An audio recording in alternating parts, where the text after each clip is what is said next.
Right, good morning. Having said morning, it's now 18 minutes past 12, so good afternoon. That's a good start. My name's Josh from racingtoprofit.co.uk, and it was about time that I posted another video on the blog, really. It's been a few months since I did the last one. Um, you can see in front of you, hopefully, a image of my horse race base account, and the aim of this video is to go through my approach to big race trends and stats. And I'm going to do this by looking at the Coral Cup, which is a big handicap hurdle on day 2 of the Cheltenham Festival. Um, Before I do that, I was trying to get my webcam to work so you could see a picture of me, but I'm still a bit useless with technology and I can't seem to get that to work. So there's a picture of me. Hello, that's about a year ago. I'm a bit older and wiser since then. But so you can put a face to the voice. That's me, Josh. I'm the guy behind racingtoprofit.co.uk. Now aged about 26 and a half. So I will get cracking and have a look at some trends for the Coral Cup. I should start by saying that I'm doing this, what's the best word? Cold, so to speak. I haven't even looked at them yet, so hopefully we can find something of interest for the festival in a few months' time. So that is horse race base, as you can see in front of you. If you like systems, stats, well, if you like anything to do with horse racing, really, and you like analysing races yourself, I'd advise you all to have a look at horseracebase.com. I think it's £10 a month minimum for an account. You can add up to 100 systems of your own and research all sorts. So yeah, do check that out if you wish. I think there's a free trial period. Yes, free trial button there. So I'm gonna go to the Coral Cup and find the trends. So as you can see, these tabs across the top. I'm going to go to research big race trends, as you can see there. Hopefully, these are current popular race history. So I assume what all the users are looking at and what I may have been looking at recently. So it's really easy to navigate and to find. I'm going to go down to Cheltenham, which is obviously there. Month is March. I know many of you may be familiar with horse race base and don't need me to go through these basics, but I know a lot of you won't be, so that will be the approach. As you can see, there's the Coral Cup. So yes, click on that, and we have you can see the race histories here. Cheltenham abandoned in 2001. I think that was due to the foot and mouth crisis. So there's 18 years worth of history there. What I like to do always is just to click through a few, a few of the past races, I should say, just to see the race conditions. Mainly I'm looking at class and grade, age restrictions to an extent, but I just want to see if anything may have changed from, say, class 2 to a class 1 grade 3 race, for example. So we can see there, delete that, that was a class 1 grade 3 in 1999. I'll just go up to last year's. That was also a class 1 grade 3. Age restrictions changed slightly, but at this stage I'm not too bothered about that. So some of you may have read my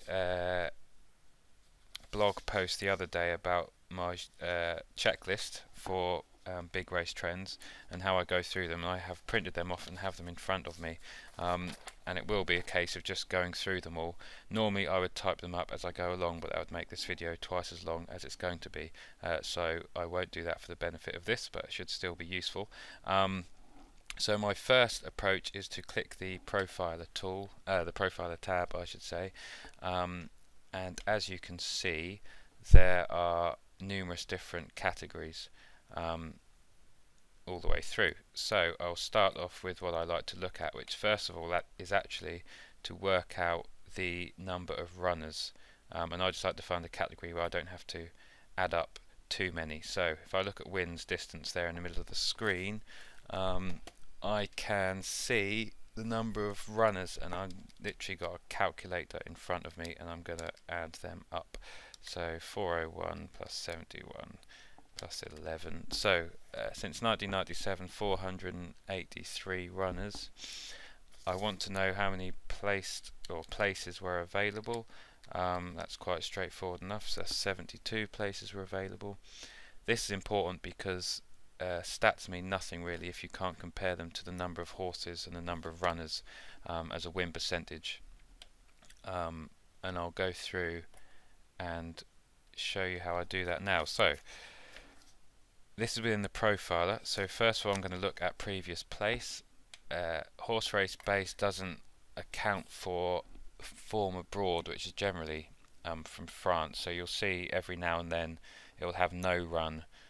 So they're horses that may not have had form, or may have actually be from the UK but are making their debut.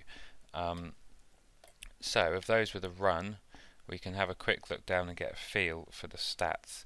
And what have we got there? 8, 10, 11, 12. Right, so 14 of the 17 that had technically had a run, or may have run in France, and Horse Race Base doesn't have those results in here. 14 of those 17 finished in the top 6 last time out. 14 of the 17 top 6 last time out, demonstrating some kind of form. Now what I would do, I've got those 14, I want to work out how many of those as a percentage of the runners and of the winners. So of those with a run, 14 out of 17 is about, well, it's rounded down, is 82% of winners with a run. Now I want to work out how many runners there are, and I'll simply just add those up. So 116, there we go, plus 69.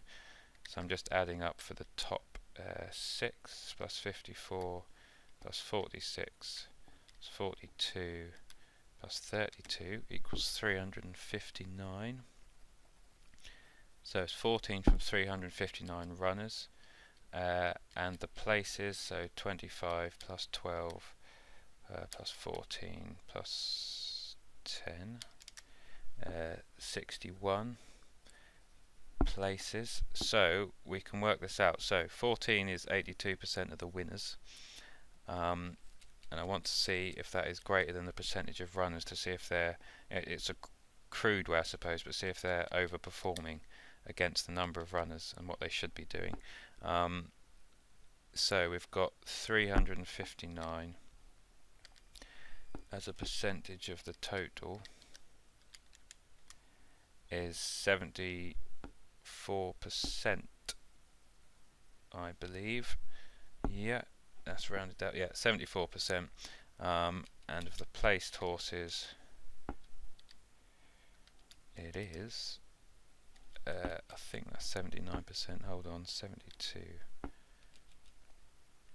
61 divided by 72. Sorry, yeah, 80 rounded up. That's 85% of places even. So they're overperforming in terms of the number of runners they've had. But for this example, 14 is a lot of the runners that, other races you may find 14 of the 17, say, that didn't have a 14 of the 17 that have had a run, finished in the top 6, could be 82% of the winners, and in some races that's from 50% of the total runners, which would make that stat slightly stronger. But even so, 14 of the last 17 that have had a run, they're overperforming 82% of the winners against 74% of the runners, and they're responsible for 85% of the placed horses. So that's useful kind of background information, just to put some kind of context onto how useful the stat may be. That's my approach anyway. Obviously there are other approaches if you have other bits of kit, in terms of looking at their price, looking at how they've performed against market expectation, which I can also do when I go through the query tool, if I so choose. But initially that's what I do, just to get a feel for how strong any particular stat or trend is. So there's previous place. Next I go to horse age. I'm not going to do what I've just done for finishing position, because we'll be here all day, but that is my approach. I'll go through, work out the numbers as a percentage and see if there's anything strong. While we're looking at previous place, actually, 0 from 16, one place those that fell last time, that's clearly not a great sign. Those that were pulled up, 0 from 7, 0 places. not exactly strong numbers to be necessarily be put off by a horse that pulled up last time, but interesting nonetheless. So horse age, as always, I'm kind of looking for positives, so those stats that lean towards a positive, such as finishing in the top 6 last time out, maybe views a positive, but also those stats that I can view as a negative that may help me rule out some horses, at least from a stats and trends perspective. So as you can see there, well, we got 10, 14, 17 of the 18 are age 5 to 8.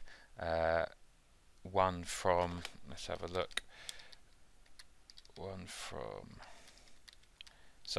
74 runners, 6 places were aged 9 or older.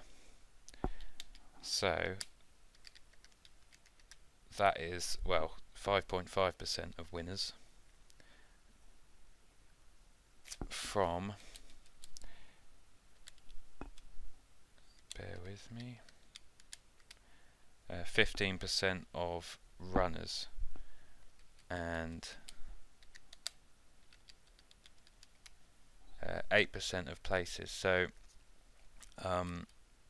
no, based on the number of runners, as 15% of the runners are aged 9 or older, you may expect 15% of the runners winners. So you may expect 3 winners, say, instead of 1. But that's just based on number of runners. Of course, all those going off at age 9 or older, maybe, could have been 20, 30 to 1, the lot of them, say, for example, and the market didn't expect them to perform. So against the market, they might not be doing too badly, but as a kind of initial crude measure that I use just to get a feel, that would be that. And as with everything, stats is down to the user really, to an extent, and how you interpret them and what importance you put on different factors. Some of you may put more importance on certain factors than others, say. So that's horse age. Days since run is the next one that I like to have a look at. So you can have a look there. As we can see here, this Coral Cup, those that ran 1 to 15 days ago don't appear to have a great record, which would make sense really, I suppose, given the energy you may need to compete in this race, and not racing too soon to the race seems to be important. Even those that have raced 16 to 30 days ago don't appear to be doing too well. So all those that raced 1 to 30 days ago arguably have a questionable record. You can see there, if you'd have just backed every horse that ran 31 to 60 days ago over 18 years, 18 runnings, that's, well, 10 bets a year, of course, but they are profitable, and that's at SP, not a Betfair SP. And as you can see, just keep going through and finding out if there are any standout stats there. Next, I will go to the weight of the horse, so what it was carrying, and having a quick glance there, just to see if there's anything important. Those in the low weights don't really seem to do that well. Scanning to the high weights, there's nothing stand up there. In some races, well, a bit like the Welsh National just gone, you'll see kind of strong stats in terms of the weight ones. Here there doesn't seem to be anything, so definitely no need to be put off by a horse carrying a higher weight for me really, especially given those that have placed. So that's something for me to go through at a later date and have a look, but initially there doesn't seem to be anything too strong on the weight trend. Next I'll just go to official rating and have a look through. I'll look down at the high rated horses, and again, nothing really there. We're dealing with small numbers here, so that's nothing to get too hung up on. And horses winning down with a rating of 127, not too many have run below that, but none of them have placed to date. So not too much there. Seasons runs, I'll have a look at. Where are we here? So how many times has the horse run this season? Again, those you can see there that have had 8 or more runs, they soon start stacking up, and only 3 have placed from however many runners that is. And again, you can start to get a feel there for the kind of profile of horses that do well. Wins at the distance is interesting. Sometimes, I mean, this race is over 2 miles 5 furlongs, one of those tricky distances, and given a lot of tracks have been remeasured, etc., in recent months. That may not be as significant, and is a bit more tricky moving forward, but that's something of interest there. The ones I prefer, the maximum distance the winners had run over and had won over, that's in their total career. So is there anything, a horse, certain races you can see horses, all of the winners may have run over at least 3 miles if it's a kind of 3.5 mile race, say. And the same with maximum distance win. What's the furthest the horse has won over in their career, just to get an idea if they needed to have demonstrated a certain amount of stamina for this particular race. As it happens, looking there, doesn't seem to be anything that stands out too much. There's 2 that had never won before, so of the 16 that did, 14 had won over at least 18 furlongs. Given the number of runners that had ran below that, that may be significant in terms of percentages when I go back through. Position in the market, and then I look at market and odds just to get a feel. So we've got position in the market. There's not too much there. 12 of the 18 were top 7. When you start going down to 6th, 7th, 8th and 9th, of course you're looking at lots of horses together that may be priced say 14 to 1 or 16 to 1, and they all come into this category. As we can see, all the way down to kind of 17th, there's nothing to stand out there.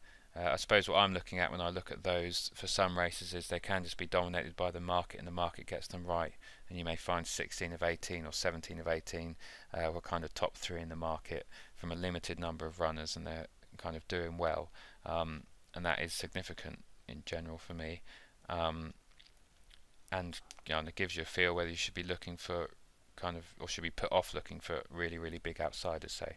And then we look at the odds, or I look at the odds. Those priced 50 to 1 and over, sent off 50 to 1 and over, don't have a great record, but other than that, there's winners all the way up to 40 to 1. So again, this looks like a good race to attack big priced runners, obviously in the hope that they may get back down. So that's the kind of profiler side, and I think in general that there's lots of stats on the internet that will look at all those kind of factors, and they are useful and interesting to a point, and actually you could just use those and they would help in any big race analysis for me, but I like to dig a bit deeper and see if I can find any other stats, any other kind of interesting angles and ways in, both that I can discount horses and that may be really positive stats to look for to start building up a winning profile, and all with the aim of trying to find a short list of horses who look like on paper they should be getting competitive. So I click the query tab. So there's the profiler, query tabs are one along. V4 beta, this is kind of the testing section, but it's got all the stats, and it's the one I like using most because of the way I can kind of interrogate. It's also what I use to kind of research and build a lot of my systems, which will be the subject of another day and another video. So you've got all the stats there. I'm going to go to breakdown, and then a kind of different world of stats and data appears. You've got race data at the top, which isn't relevant here really, unless I was going to break down by kind of going like I did for the Welsh National, just to see different stats on heavy, for example. There's horse data, which I'll get onto, so kind of all kinds of different data there. Jockey data, trainer data, the horse's last race data, which I'll get onto in a moment, second last race, third last race, etc. And you can even look at data there, as you can see at the bottom, of the horse's first ever run, to see kind of what it did, whether it ran on the flat, etc., etc. If you so wish. So this is when the checklist comes in handy again, where I can go through and make sure I don't miss anything. So first of all, there's kind of a miscellaneous set. I'm going to look at the origin of the horse, which is the kind of breeding, whether they're French bred, Irish bred. I'm simply clicking the box and I'm clicking proceed,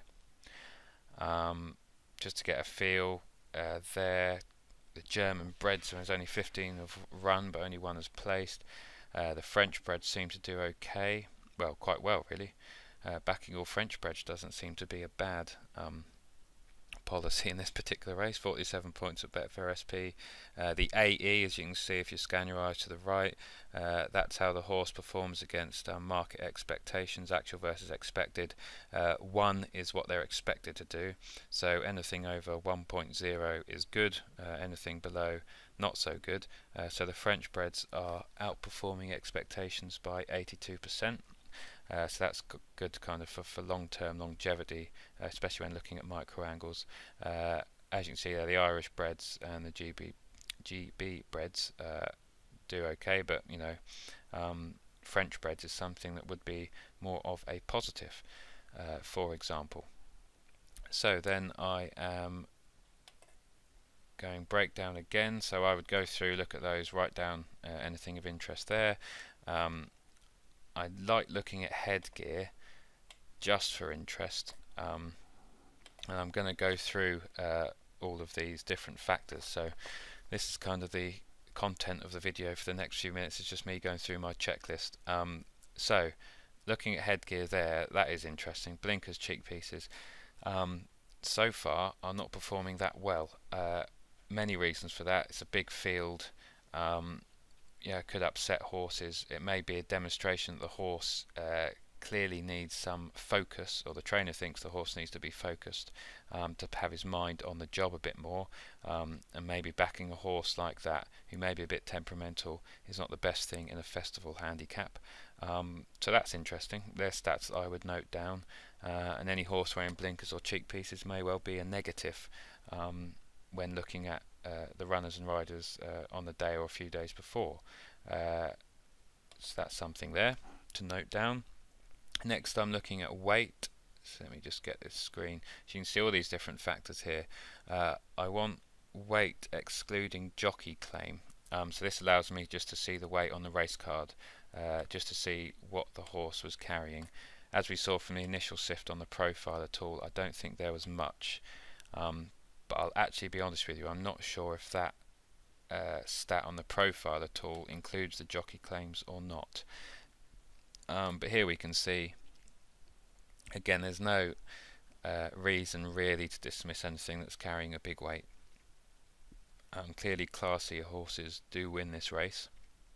And again, there's, you know, that would be what I would call backfitting if you said, you know, no horse carrying between 11 stone 4 and 11 stone 9 has won from however many runners and places. There's just no logic there whatsoever, given that horses carrying 11 stone 10, 11 stone 12 have won, and 11 stone 3. So I can't think of a reason why one day a horse carrying that weight, or one of those weights, will win, especially given the number of placed. But you know, you may have a different interpretation on those numbers. For me, that's not something I would get too hung up on, really. But maybe carrying those kind of middleweight distribution is an indication that their handicap mark is correct, and they don't quite have the class to win, and they don't have quite enough in hand to win. So maybe that's an interpretation of that. I'm not quite sure. That's me thinking aloud as I look at the stats. So that is weight. I want position in the weight, so that's position on the race card. Where are we? Let's have a look. Weights, I always forget where some of these are. So yeah, position in the weights, as you can see there, excluding claim. So this will just get an idea of how well the top weights do against the bottom weights. As you can see there, clear top weight actually hasn't done too well, and you know, joint worst, clear worst, they've had winners on the board as well. So again, if you're looking at order, there is a fairly kind of even distribution there. So again, there's information there that I may note down. Next, so that's a kind of the miscellaneous set, the first kind of set of 4. Next I'm going to get onto the horses' runs, and how many times they've run in different kind of criteria. So first of all, I want fitness, and to see how many times a horse may have run in the previous 90 days. So if I proceed here, let's have a look there. 0, 1, 2, 3, 4. There's nothing jumps out of there. That looks like a fairly even spread, especially the win percentage against the number of runners. So for days, number of runs in 90 days, not really too much to go on there. So I was just checking that it was definitely recording. That would be annoying. So horse run 90 days. Horse runs in career is next. So that one is there. You can see that. Tick the box. Go down to proceed. So I just want to see, is there anything in terms of experience of the horses? So I've got 0, 1. It's all the way through. Let's just have a look. If I go all the way down there, not too many of, obviously these are quite exposed horses and probably getting on a bit and would link to the age stats. And again, that's something else to look at there. Let's just have a look. So 1, 2, 3, 4, 5, 6, 7, 8, 9, 10, 11, 12, 13. So 14 of the 18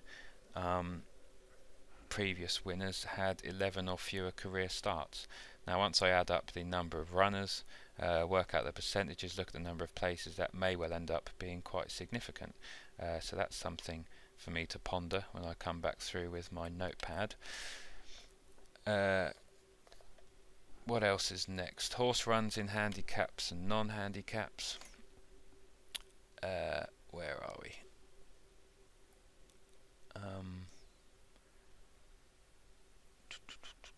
You've probably seen this quicker than I have. The amount of times I've done this, I should be able to find it. So I want horse runs in handicaps, non-handicaps. There we go. And that will look at, that's based on the race type. So this is a handicap. So it will be looking at how many times has the horse run in a handicap.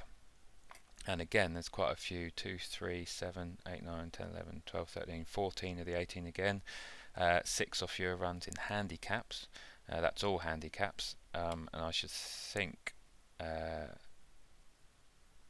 yeah, I think that'll be in handicap hurdles, yes. Or it might be total handicaps. That's quite an important thing to know. I'll find that out. Horse runs in the National Hunt race type. That's the next thing I want to have a look at. So this is a hurdle race. So it will be looking at the horses' runs, how many times the horses run. There we go. In a hurdle race. That will be all hurdles, including novice hurdles. And again there, what have we got? 3, 6, 7, 8, 9, 10, 11, 12, 13, 15 of the 18 had between 0 and 9 runs in hurdle races. Of course, as I said, there's that French possible. I'll have to go back through the runs and see which horse it had no history on. They may have just been making their debut. So that's something for me to consider. Those stats will be in there somewhere, probably in the 0. But that will give you a good idea as well.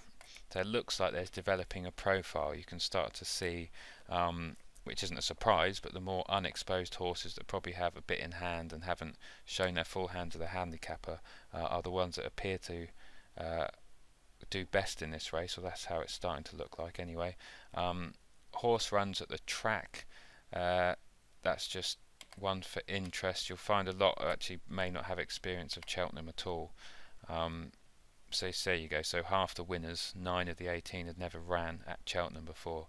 I should think many actually may get sucked in by looking at those that have ran at Cheltenham and put it down as a positive. But in this race, there's nothing there really which suggests that running at the track is a positive or a negative really. So you shouldn't be put off by a horse that had never ran at Cheltenham before. Or not necessarily even mark up those that have. Those who've had 4 or more, demonstrating maybe they've had quite a few tries or they're exposed, they've been here quite a number of times, they don't really have a great record at all. And again, adding those up, that might be a negative stat to highlight, those that have had 4 or more runs at the track. Although then you need to think through the logic of why would that be a negative. So that's horse runs at the track. I kind of know that. You can then go through, I won't click through all of them actually because we will be here forever, but you can look through different runs at the track. So yeah, horse runs at the track and in hurdle races, so horses runs in hurdle races at Cheltenham. Horses runs in handicap national hunt races. So sorry, the handicap in the national hunt. So that's handicap hurdle. So yeah, times the horses run in a handicap hurdle. 4, 5, 6, 7, 8, 9, 10, 11, 12, 13, 14, so 15 of the 18 had 0 to 5 runs in handicap hurdles. So again, that's a stat that looks like it could be worth pursuing and could be of interest. Then what else have we got? So that's the run. If it was a chase, I would look at the horse runs over fence types, because Horse Race Base has different types of stiffness of fence. So there's very stiff, which is Haydock, the Grand National Fences, and Cheltenham. So we've got those.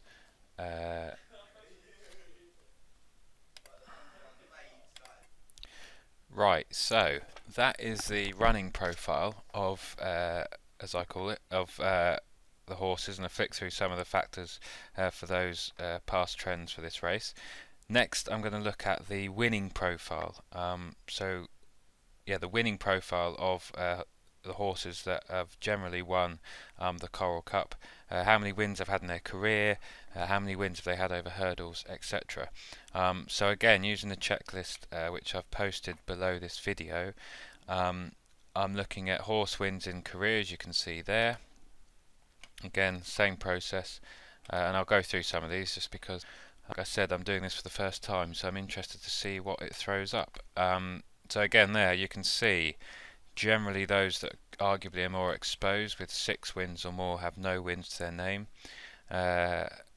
Counting them up and seeing the number of places and working out whether or not the number of places is in line with what you'd expect in terms of the number of runners would be interesting. But there we go, we can see generally so far no horse with 6 or more career wins has gone on to win the Coral Cup. So that's wins in career. Next I want horse wins, doing here, that's what the H dashes, so horse wins in national hunt race type. So this will look at how many times horses won a hurdle race, and again there we're generally looking at more unexposed. Those with 5 or more haven't done very well. Next I want wins in handicaps and non-handicaps. So I'm going through a lot of the same factors as I did with the runs. So horse wins in handicaps, non-handicaps. Again there, 0 to 2. So those that have had 3 or more wins in all handicaps aren't showing a great record on first glance. Horse wins in handicap hurdles is what I want next. So that is, where's that horse win in the, here we go, horse win in the handicap national hunt race type. So that is where if you hover over these factors, Horse Race Base or Horse Race Base will come up with a little explanation there of what the factor actually means and what it's telling you. Click on that, let's have a look again. 0 wins in handicap hurdles. Not too many have competed that have more than this, but again that may be a useful stat to help narrow down the field a bit. I'm always interested in horse wins in the class. Where is that? So again, we can have a look at horse wins in class. Again, that's 0. I think that will, for class, for this may actually be looking at grade 3 rather than just class 1. But again, so you don't have to have won in a class 1 or grade 3 race to get competitive in this race. Horse wins in group, where are we?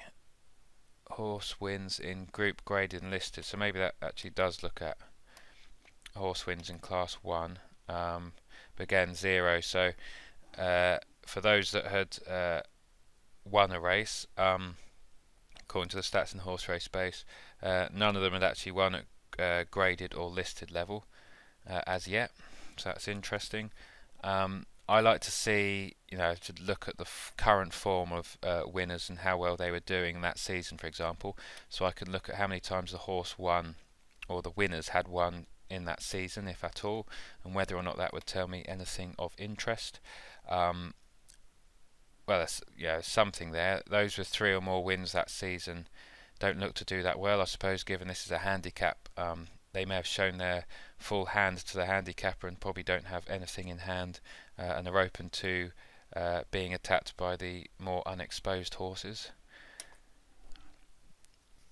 Again, well, we know from the horse runs at the track that Cheltenham form isn't that important, but we can look at horse wins at the track, and there you go. So 0.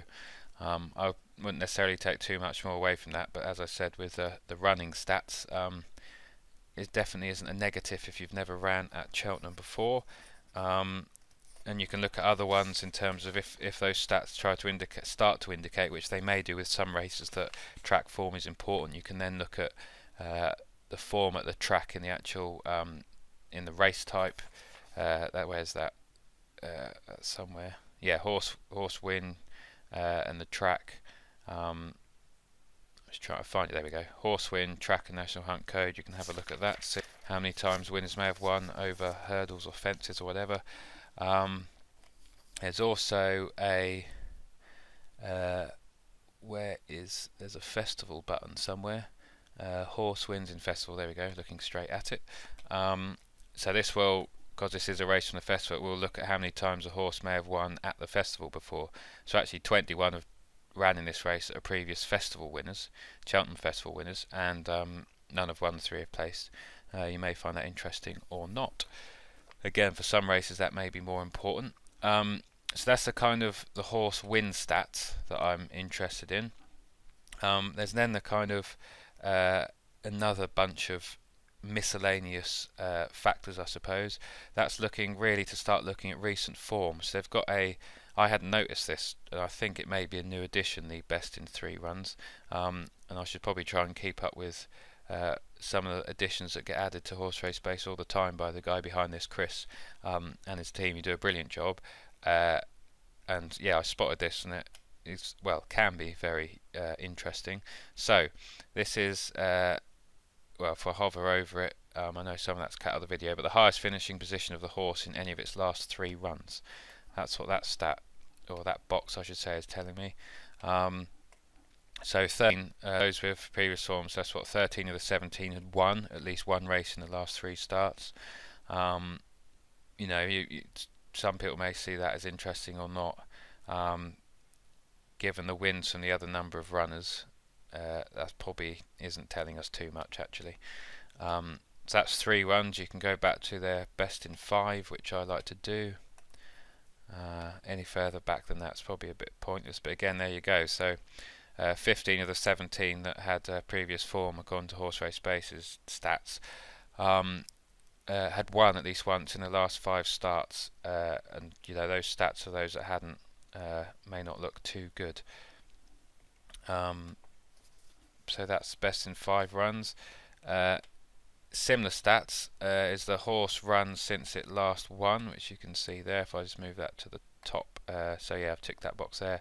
Horse runs since its last win, and again there's some stats there. So like we saw, obviously a lot of those are top 5, so that's not a surprise. But there's only one that hadn't won in its last 5 runs, sorry.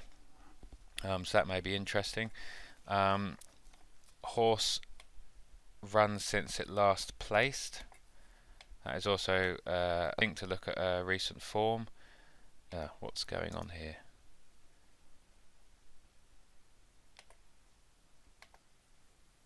That's always useful. Hold on a moment. Right, nothing like a technical glitch to halt progress. So yeah, horse runs since last placed. Again, looking down there may not actually be too much of interest. But 9, 10, 11, 12, 14 of the the 16 that had previous form on the board had finished in the top three, or sorry, had placed, I should say, on one of their on at least one of their last three starts. So that may be interesting. Then there's kind of, you can look at class move, how many classes were the horses moving up by. If it might be something up there that those that are moving up by 4 or 5. And as you can see here, they're always interesting to look at the explanations of behind the stats. So class move in this instance is the movement in class comparing the horse last race to this one, and a move from a grade 2 to a grade 1 is up, same as listed to grade 3 is up in one class, etc. So those moving up in 4 and 5 classes to date haven't done too well. Likewise, those dropping, but again, that's quite a small pool of stats. You can do the same with distance move, which is here, and again, so there we can see those moving down. 2 have done okay, but generally those moving down in distance haven't done too well. But like I said, given a lot of the current distance changes and clarifications in the last few months, this kind of information might be a bit irrelevant, or at least tricky to determine what's actually going on. There's highest class runs. You can see, the highest class that the horses run at, which is there. You can do highest class win as well, so I like to look through those too. There's also, I've done the horse run stats and the win. There's also loads of place stats, so some of you may want to actually expand on what I look at. I may look at the number of times a horse has placed in the National Hunt race type, just to see how many times it may have placed in hurdle races, just to get an idea. Really, this particular example isn't showing much at all of note there. So that's that, and then finally, they're the kind of factors I go through that are kind of related to the horses, kind of the running profile and the recent win of all the winners, I should say since '97. And as you can see there, there's any number of factors you can look at.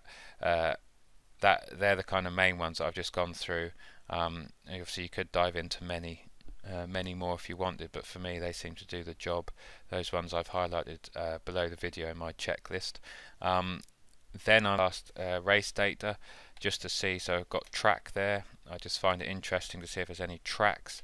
You can sort this by however you want. I drop down and just put wins. Those are the most wins at the top, dropping down just to get an idea.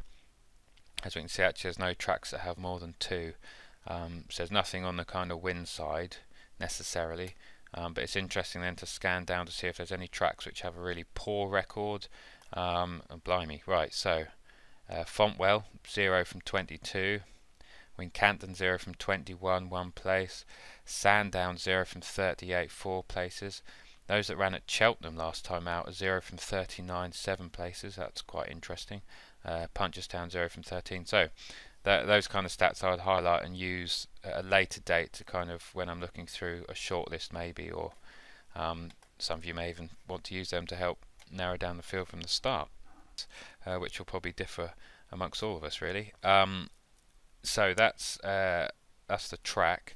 You can look at last run in National Hunt race type, which if it's a chase, that's more interesting, because I like to see how the record of those that ran over hurdles last time. I suspect all of these ran over hurdles. Oh no, there you go. 1 from 44 ran in the chase last time out. So for chases, that stat could be more interesting. Last run in a where are we? Whether they ran in a handicap or non-handicap, that would be interesting. So non-handicap, yeah, so that's a similar split really in terms of the number of runners. Those that probably ran in a novice or maiden hurdle, say. So yeah, you can go through, given there's a lot of Irish runs here, they split the class. You can look at class by including the Irish, which is slightly different. So yeah, that's interesting. All of the 17, the 18, but they've got form of 16 of the 17 ran in class 1, 2 or 3 last time out. The record of those running in class 4, 5 or 6 isn't great, and neither is probably the place record against the number of runners. So again, that's a stat of interest that could be used. I think that's pretty much it. There's, well, you can see on the checklist, you can look at whether or not they ran in a group or graded race last time out. Number of runners might be interesting just because it's Cheltenham and these are large field events, but I don't think there's anything ever going to come up of much interest here. I suppose that it's interesting if, you know, horses that may have ran in small fields last time out. Oh dear, again, give me 2 seconds, another technical fault. Right, here we go. So, number of runners in the race they competed in last time out. Again, there's my interest is just the record maybe of those that have ran in single figure digits, given that, you know, in this race there's 25, 28 runners, say. But again, yeah, there's nothing there and isn't something to be put off by in this particular race, but for other races that may throw up something different. So yeah, that's it really for the horse. And then we have the trainer, which I will just click on. Let's see what trainers have done well. This is always a useful angle in for me. Again, I sort it by win, so no trainer has won this more than 2 times, as we can see. See Henderson's record, Hobbs, Martin Pipe, McCain, Paul Nicholls, Alan King, Venetia Williams. So, you know, generally some big names there. There's a few Irish trainers as well. Seem to have done okay in this particular race. We want to look at those that may not have such a good record. David Pipe, 0 from 16 so far. Given the record of his dad, that may be slightly surprising, or not. There isn't any. I'm normally looking for those at 10 runners or so. How well does John Joe do? 0 from 14, 5 places. Number of places isn't too bad actually. He may just be unlucky. Also Willie Mullins, 0 from 15, 2 places. Who's this? So Howard Johnson is disgraced. Ignore him. Noel Mead, Davis. So again, you know the stats are there to interpret as you see fit and to put, you know, a level of importance on certain information. We will all differ. I think the trainer records are interesting and can help in the final selection process, especially if you're not quite sure that may tip the balance or not. So that's it really. That's the main approach. I go through all those things on the checklist. As I said at the beginning, get my calculator out and work out kind of crudely in terms of the percentage of winners against runners and the percentage and the place percentage against the number of runners.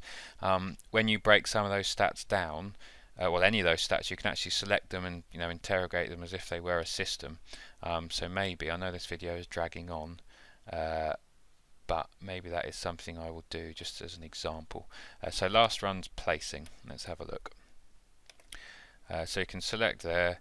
As you can see, I said first 6, didn't I? So first 6 last time out. You can tick all of those boxes down the side, whiz to the bottom and click go. And that's the important stats, I suppose. You can look at it broken down by year. You can see that also Spacer didn't, well, I suppose Betfair only come into existence in 2008, or they didn't have the data before then. So yeah, you can see they're actually from the odds they're at, they're slightly underperforming, but that's of interest. And if I get rid of that, and actually then what we want to do is just have a quick look at those that finished outside of the top 6, just to see where are we. So the easiest way, you can either select them all, or if I click that as well, you can pick ones to, so the apply not rule, so that will look at all of those outside of the top 6 or didn't have a run. As we can see, so 3 from 119. As you can see there, the actual versus expected, in terms of market expectations, they're not too different from the top 6. They're only underperforming by what, 32%, given the actual odds that all of those horses have been sent off at in terms of starting price. So maybe that stat isn't so after all in terms of position against market expectation, instead of looking at number of runners. And the other one we'll look at, if I can find it before we finish up, is age. Where is horse age? There we go, right in front of me as usual. Right, so what did we say? Let's just look at 9 and older. So yeah, 1 from 74. Given the odds, actually they're underperforming against the market by 60%. So it does look like this is a race probably to focus on those that are 8 or younger. But having said that, obviously one horse has won, 6 have placed, and as with everything, if you like the odds and you think you're getting value, then that has to play a factor when looking at certain stats and what you interpret as being important. Actually there haven't been too many horses aged older than 8 running the race anyway recently. So that is an example of how you can then dig into the stats further if you wish. I think that's that. I know this video has been going on for a rather long time, but I thought I'd keep it detailed so that those of you that wanted to see my exact process could. There are many positives and negatives of a stats-based approach and a trends-based approach. For me, over time, certainly the last kind of 18 months or so, they've worked, especially with the big races. You don't get it right all the time, but the short listing in particular is very, very useful, and certainly the last few months has been quite accurate at highlighting 4 or 5 horses, of which the winner has generally kind of come from them. Of course, then I'll get onto the Welsh National in a moment, in terms of when it doesn't quite work. A lot of big races, as this we've seen with the Coral Cup, have a rich history. They have decent sized fields. They run at a true pace, and the form is generally reliable. As you've seen from some of those stats I've just gone through now, there are similar types of profiles that do well. And I think it's a bit silly really to ignore that. Year after year, the same type of horses hit the post, winning or placing, etc. Of course, it's important to look over time to see if any kind of trends are changing, especially if race conditions change, etc. I enjoy the analysis on that side with the big races. I like all those kind of stats, and it helps give me confidence for the future of those types of races, especially based on kind of recent history. That approach, since last November time, a year, November 2014, 13 months, has found on the blog the likes of Heavy Metal at 50 to 1, Oscar Time at 33 to 1 in the Beecher, Highland Lodge in the Beecher just gone at 33 to 1, Wayward Prince in the Scottish National at 33 to 1, Very Wood in the Albert Bartlett at Cheltenham at 50 to 1. 1 point each round, just those is about 240 points. It will find big price. That approach for me and the short listing will help highlight winners at those prices for years to come. They don't come along too often, but those kind of prices are normally worth waiting for. The negatives, for me, trends and stats can make you a bit blinkered. Like all stats and data, it's how you interpret it and what you focus on. I like to, once I've gone through all of those lists, I won't necessarily use all of them. I'll, pick kind of 4 or 5 that really stand out to me, both positive and negative, and try and use that to narrow down the field to a manageable number. But like I said, they can be like a pair of blinkers if not careful. The Welsh National may be a prime example. If you ignored all the stats and in hindsight just looked at the race, which I was possibly guilty of not doing, if you looked at the race as a normal kind of 3.5 mile handicap chase and said to yourself which horses are proven at the distance with the stamina, which horses are proven in the ground, I think from memory there's probably only 2, and they're the 2 past winners, Emperor's Choice and Mountainous. People that don't use trends and stats rightfully would have maybe focused in on those 2. It is important when using trends and stats and everything else to look at the race without them, and I need to make sure I consciously are telling myself to do that, and then look at them with the trends and stats. You kind of can build up a picture of the horses, their actual profile and suitability for race conditions, as well as their suitability for the kind of the trends and the stats profile of the race. So that's something for me to take away after the Welsh National. Not that I would have tipped Mountainous anyway, I don't think, at 9 to 1, given maybe concerns over his age, but that's something for me to work on and think about moving forward. But that race does show the negatives of trends and stats, because all well, my 3 did nothing, and that will happen every now and then. Thankfully, most of them have ran okay this season and given us a run for our money, and hopefully that will be the case moving forward. So I will wrap up there. Hopefully some of you find this video interesting. Hopefully you can dip in and out of the bits you like. You can use the checklist below if you wish, and hopefully it may have given you some ideas for your own approach to stats and trends, and how you may use some of those features in your own race analysis, and to try and take some money off those bookies. So I will bid you farewell with that. Thanks for watching.